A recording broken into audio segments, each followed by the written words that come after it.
Hi, welcome to Ken's Games Collection, and today we're going to look at the games that I beat over the course of 2021. There were 16 games. I think that's a record for me over the past few years. It's been like I beat 3 games, maybe 15 games back in 2020, so 16 games in 2021. Sweet, I'm really happy with that. So without further ado, let's have a look at the games I beat over 2021. No Straight Road is an action-adventure game developed by a Malaysian independent studio and was released back in 2020. I picked this up last Christmas, I think it was, back in 2020 for about $10. When it first came out, I do remember it selling for like $79, and I was kind of interested in this title, but the price was just way too high. But luckily I waited. This is pretty cool. It's not perfect, but I thought it had really a lot of appeal to it with the music. The voice acting was so cool in this game, and you play as the characters Mayday and Zook, and you can change between both these characters while you play. Mayday, she has her attack with a guitar, while Zook has his drum attack, and I thought that was really cool how they were able to do that. The boss battles are really interesting in this game. When you're not doing boss battles, you're traveling through the city going to your next location, so during that stage you can pick up different items, music items, and upgrade your arsenal, I guess you could say, because you go back into the basement of your, I guess it's your hideout, and you're able to do things. You have underground concerts where you accumulate your fan base, and that allows you to level up. Overall, this was a pretty cool game, and I really enjoyed it just for the fact that it was so different, and I just loved the art style of this one. So that was a fantastic game. Okay, so back in 2017, I picked up the Nintendo Switch. Soon after that, Mario Odyssey was released, and I got that. I played a bit of it, and for some reason, I put it down, and I didn't go back to it until 2021 when my daughter, she saw it on the shelf, and she was already a fan of Mario, and she wanted to play it. I thought that she wasn't ready for a full-on 3D game, and after her throwing a tantrum, I said, okay, you play it and see how you go. To my surprise, she picked up on this pretty quickly, and thus we would go on to play this game together and finish together, which was, it was like a 3-year journey to get to that point. But it was so cool to do that with my daughter, to finish this game. She would play this for the next few months. She would go around collecting coins so she can go and get the statues, and put stickers all over the ship. I remember one day just looking up, and all of a sudden this ship that Mario's in is just covered in stickers, and when you go inside there was statues everywhere. So she had a lot of fun playing this over the course of maybe 2 months after we defeated it, and hence why I wasn't able to play a lot of other games until after that. But Super Mario Odyssey, a great game. Let's hope there is a part 2 coming soon. With my daughter being such a huge fan of the Paw Patrol series, I thought, okay, let's get the next game, which was in 3D. She had a lot of fun playing it, and it only took like 2 hours for us to beat it. So it wasn't a very long game, but she enjoyed it, so I was really happy for that. No, I picked up on Game Pass on the Xbox One, and to my astonishment, this game was made by one person.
Astro's Playroom was really cool to have that bundle with the PlayStation 5, and I was so lucky to be able to get a PlayStation 5 in 2021. I really liked the use of the DualSense controller on this game, and that's what this game was all about, showcasing what the controller can do. I knew about this game via VR, but because I don't have a VR system, I was never able to play the Astro game. So it was so cool that Sony had this bundled in with the PlayStation 5, and it was such a fun game to play. And this is the first and only game I've ever platinum. I got to work my way through more games, but Astro Playroom, such a brilliant little free game from Sony. Kena Bridges Spirits was an incredible game to play. When we first saw it at the reveal of the PlayStation 5, it was one of the games I was so hyped for, and I had high expectations like a lot of other gamers when this game was released, and it didn't disappoint. It's such a beautifully crafted game by Ember Labs, their first game. They had done previously short films. I think it was on the Majora Mask they did that, and they'd done some other work in the field of short animations, and it really shows here, and it's such an amazing game. It was so cool to see Kena Bridges Spirits get the Indie Game of the Year for 2021 at the Games Awards, so I was so happy for that. If you haven't tried this game, you got to give it a go. It's such an incredible game from Ember Labs, first time making a video game, and they knocked it out of the park. 10 out of 10. I've always been a massive fan of Ratchet & Clank over the course of, I guess, the last 20 years or so. We're going back to the PlayStation 2, 3, 4, and now 5. And I hope we do see another Ratchet & Clank game on the PlayStation 5, because this was incredible. Just the use of the SSD drive and how we went from one environment into another seamlessly was just it showcased what the PlayStation 5, the SSD, can do. And it was an incredible game, so much fun. Some say it might have been a little bit too short, but I thought it was perfect for what it was. And Insomniac is on a roll at the moment with what they're bringing out for the PlayStation 5. They seem to be the flagship developer for the PlayStation 5. As of recording this video, I've seen nothing from Naughty Dog yet, which is really weird. But Insomniac is coming up with some fantastic games over the next few years, and let's hope we see another Ratchet & Clank game on the PlayStation 5, because it is such a beloved series. Spirit of the North was a game that I really wanted to try on the PlayStation 5 with the 4K graphics, but honestly, I couldn't really see where that was in this game. It's not a bad game. I can see some comparing it to Journey. I really love those sort of games, but I did find playing this game to begin with was fun, but as I went on, it started getting more tedious. I didn't like some of the puzzles in it, and it definitely didn't look like 4K. And by the end of the game, I was really struggling to finish it, but I thought, okay, I've put so many hours into it, I need to finish it. Yeah, I can see what the developers were trying to do, trying to create something unique, different, and they almost got there with this game, but unfortunately it wasn't something that I really enjoyed, and it was really a struggle, like I said, to finish this game, which is a shame because it had a lot of promise. Now here's a game that I wasn't too sure about when I first started playing it. The first few minutes in this game, I'm like, okay, is this it? But not long after that, things really pick up. With your bow and arrow, you're shooting the talisman to get this kinetic energy to keep moving forward.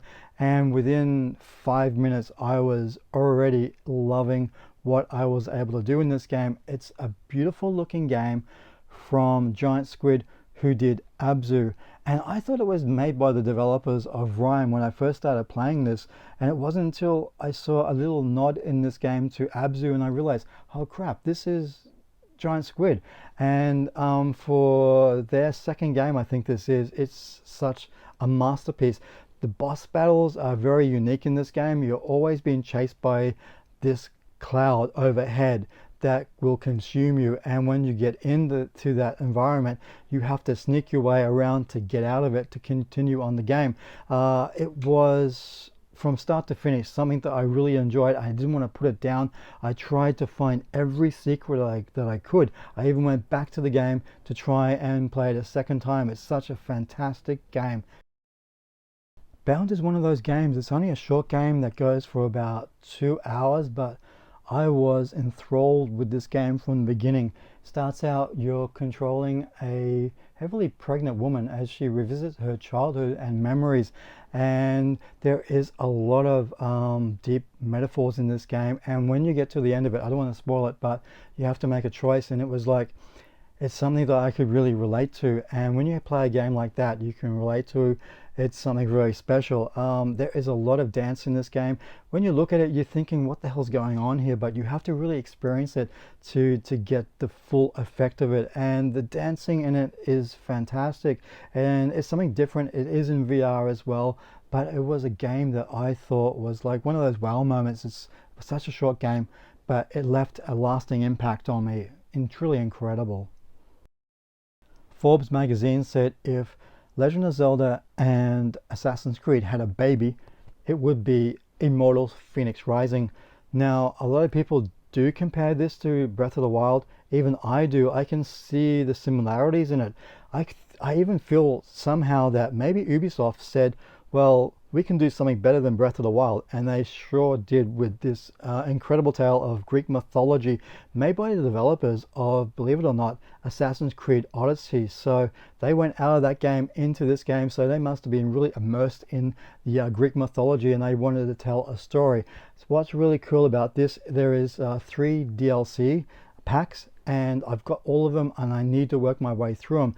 There are like continuations of the main game, and there's even one set in China, which is like playing a brand new game, and that's something rare to see happen from Ubisoft. That was fantastic what they did there, but this was a great game, and it's one of my favorite games of 2021, and I put so many hours into this game, but I was so immersed in it. If you haven't tried it, you got to give it a go, and leave a comment down below and let me know what you think when you do try it, because I'm hoping that you'll see something really smart, really clever, and really funny. You know, playing Miles Morales, it was such a cool game. I got Spider-Man on the PlayStation 4. Couldn't really get into that one, but for some reason this game is only about 8-9 hours long, and I could connect with this story. It got a great voice acting in this game. The graphics are incredible on the PlayStation 5, so it's something that I really enjoyed. Here's another one of those indie games that I really enjoy, and I enjoy a lot of indie games, and this one is like a pop vinyl album. It's really unique, it's really different, and if you get stuck in some point in this game, you have the option to skip that one, which I think I don't really like that sort of stuff, but it was an incredible experience. Visually it looks really cool. The music is so amazing in this game. It's got such a great soundtrack, so it's something that's unique. It's only like a 2-hour long game, but it's a really cool experience.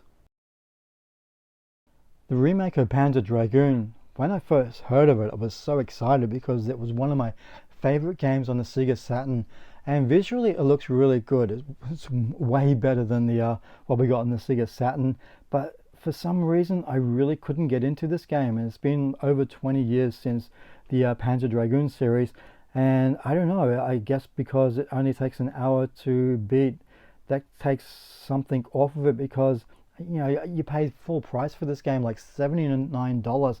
So it was like a lot to ask gamers to play that sort of price, but I guess we have to look back all those years ago when games took like an hour to defeat. We're paying top price for that as well, but I guess, I don't know, it looks great visually, but it was something that I don't know if it's really stood the test of time too good. I think the developers are actually going to be doing 2 and 3 in this series, so it'll be interesting where they can take it. They should have added some more levels in it. I don't know what they could have done, but it wasn't something that I really enjoyed. Okay, so I got this game for my daughter, and within an hour and a half, 2 hours, we beat it on the Nintendo Switch. It looks like a mess. It doesn't look that great, and I think that they put it together rather hastily to tie in with the movie, and I just really didn't like it. My daughter loved it, but visually it doesn't look great on the Nintendo Switch. Lost Ember was the last game I beat for 2021 on the 31st of December. It's very reminiscent to Spirit of the North, but I really enjoyed this game a lot more. It's not in the same league as Journey, Abzu, Air. It is a fantastic game. There's no enemies in this game. There's no puzzles in this game. It's you traversing the world as a wolf. Occasionally you get to be able to transform your body into wombats, into wild ducks and birds and mountain goats and all this sort of stuff, elephants. It's really interesting, and you're following the story of this tribe of people, and it does ask question, violence begets violence. I don't want to go too much into the story because I think if you're after something unique, then I really want you to experience this for yourself. But it was something that I really enjoyed, more so than I thought. But it was a great way to finish off 2021 playing such an incredible game, which was a Kickstarter program a few years ago. So it was good to see that get released. It would have been great to see this get a physical release as well, but I'm happy to pay $14 to get this game, to experience something that was truly remarkable, and it's able to tell a story visually. It's just brilliant. So if you haven't tried this one, definitely have a look at it. It's such a cool game and a great way to finish all the games I beat for 2021.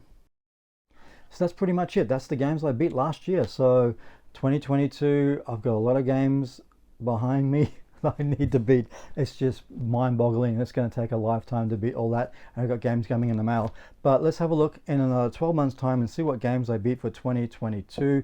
Until then, bye.